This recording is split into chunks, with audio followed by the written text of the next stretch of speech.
It's very important to have at least a sense of how you want to draft. Like, if you don't have the time to do the work, that's why we exist. That's why people like me exist. Like, we'll do all that hard work for you.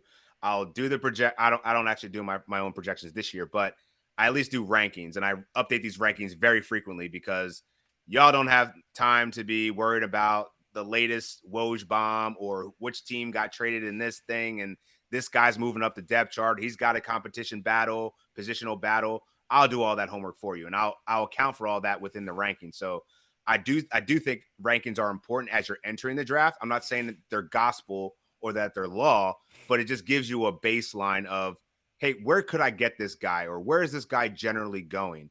And to touch on your projections piece, I don't think that projections are mandatory, but I think that they're another tool that you can use to your advantage to understand the balance between historical performance and future output. So people much smarter than me, and this is part of Yahoo too. We have partners in the industry that we work with to, crunch these numbers about how these players are going to evolve in their situation and their depending on where they are in their career. Um, there's a lot of variables that go into it, and from a development standpoint, it's primarily just how are these people going to perform in the minutes that they're going to get. So you start with the minutes. If you can project the minutes that these guys are going to get per game, then you can kind of scale that out based off of usage in the past, the system of the coach. Are they high, fast paced offense, or do they kind of slow it down? Um, and so all these calculations, I think, are just great. They're great anecdotes to understand in unison with the rankings why people may be ranked in certain places. You may not think that Walker Kessler is a household name because he's not. He's some guy in Utah that's tall and blocks shots and gets rebounds. But if you look at his what he's projected to do in more minutes, with Kelly Olynyk probably sliding into a different role off the bench, Walker Kessler didn't emerge into that center position until midway last year. Now that he could get 30 minutes a night, those rebounds are going to go up. Those blocks are going to go up. That's what the projections are accounting for. And sure, they're not all projections are created equal. Some are going to be wrong. We're going to undervalue some people's contributions in some areas and overvalue in other places. But in general, the projections at least just give you a baseline expectation of what you can. If you draft this guy, what are you going to get? And especially if you're trying to punt, having some knowledge of what these guys do well and what they don't do well in advance of that is a huge advantage to your league mates who may not have an idea. They could just be drafting off of what they watch on TV. And sometimes you don't get all of the story behind a player and what they could do or where they could grow to with just the eye test. So getting all this analytical and statistical advanced data infused in with that eye test kind of gives you a better position of where should I draft this guy? How should I draft this guy? When should I draft this guy? So I always walk into drafts with a ranking, whether I was doing it or not. Prior to my life in Yahoo, always had rankings.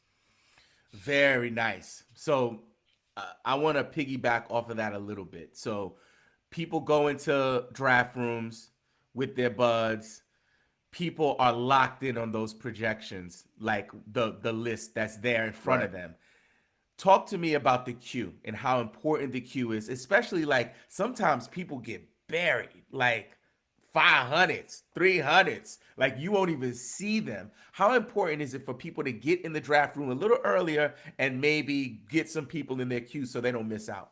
So that's funny that you said that, because one of the first things that I do whenever I'm entering a draft room, and this is probably just because I've been doing this for way too long, I actually start at the bottom. I resort it, start at the bottom, because then I start looking up to see which people are like, why are they still there?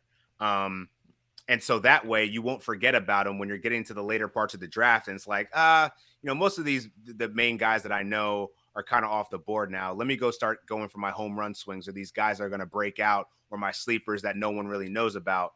Jalen Williams is a guy like that did that last year, right? So Emmanuel quickly.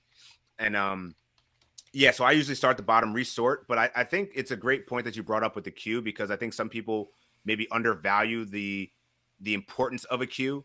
I can't tell you how many times in 20 years I've either had, 20 years spans a while, so I didn't always have this legit super fast internet, right? Like, I was in bad reception areas.